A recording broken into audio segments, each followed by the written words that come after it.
ഇതാണ് ഗുജറാത്തിലെ 181 മഹിളാ സുരക്ഷാ പോലീസ്. നമ്മുടെ നാട്ടിൽ പിങ്ക് പോലീസ് എന്തോ ആയി സംഭവം അങ്ങനെ ഉണ്ട്. കൊള്ളാം. ഇതാണ് pink police Gujarat. Pink police എത്തിച്ചത് ഇന്നലത്തെ മഴയിൽ റോഡിൻ്റെ അവസ്ഥ കണ്ടോ. നമ്മൾ വിചാരിക്കും ഭയങ്കര സെറ്റപ്പാണെന്ന്, പക്ഷേ മഴ വന്ന് ചെയ്ത് കഴിഞ്ഞാൽ ഈ റോഡെല്ലാം ഇവിടെ കുളമാണ്. മഴ കഴിയുമ്പോഴുന്ന ഈ ഭാഗം കണ്ടോണേ. ഇതെന്താ സംഭവം എന്ന് ഇവിടുത്തെ അറിയാൻ വയ്യ.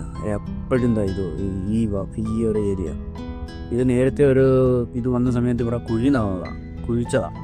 അതിന് ശേഷം ഇതൊരിക്കലും ഈ ഭാഗം ശരിയായിട്ട് ഓരോ മഴ കഴിയുമ്പോഴും ഈ ഭാഗത്ത് നമുക്ക് ബുദ്ധിമുട്ടാണ്.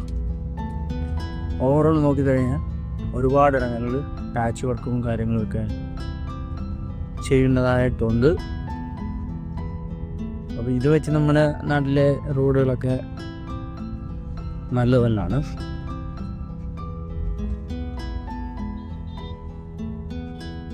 പക്ഷേ ഇവിടെ വേറൊരു ഇതെന്ന് പറഞ്ഞാൽ ഈ റോഡിൻ്റെ പണിയൊക്കെ ഇവർ പെട്ടെന്ന് ചിലപ്പോൾ നാളെ വരുമ്പോൾ കാണത്തില്ല. ഒന്നിനുള്ളൊരു പ്രയോജനമുണ്ട്.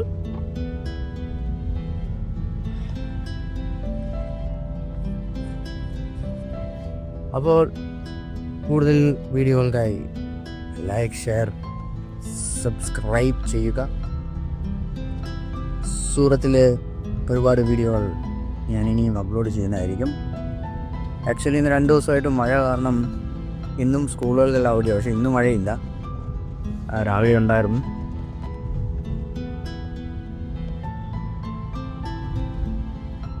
മഴ പെയ്ത് കഴിഞ്ഞപ്പോൾ ഈ മെട്രോയുടെ പണിയൊക്കെ നടക്കുന്നത് കൊണ്ട് നമ്മുടെ ഡ്രെയിനേജ് സിസ്റ്റമൊക്കെ കൂടെ കുളമായെന്നൊക്കെയാണ് പറയുന്നത്. ഡ്രെയിനേജ് ഒരുപാട് ഡാമേജ് ആയിട്ടുണ്ട്. കുളമായെന്നല്ല, അത് സത്യം തന്നെയാണ്. ഈ ഡ്രെയിനേജൊക്കെ ഡാമേജ് ആയതുകൊണ്ട് വെള്ളമൊന്നും അങ്ങോട്ട് പമ്പിങ് സ്റ്റേഷനിലോ അല്ലെന്നുണ്ടെങ്കിൽ അവരുടെ സിസ്റ്റത്തിലോട്ട് പോകുന്നില്ല. ആ ഒരു കാരണം കൊണ്ട് 1/2 മണിക്കൂർ 3/4 മണിക്കൂർ കൊണ്ട് കംപ്ലീറ്റ് റോഡ് നിറഞ്ഞൊഴിവാണ്.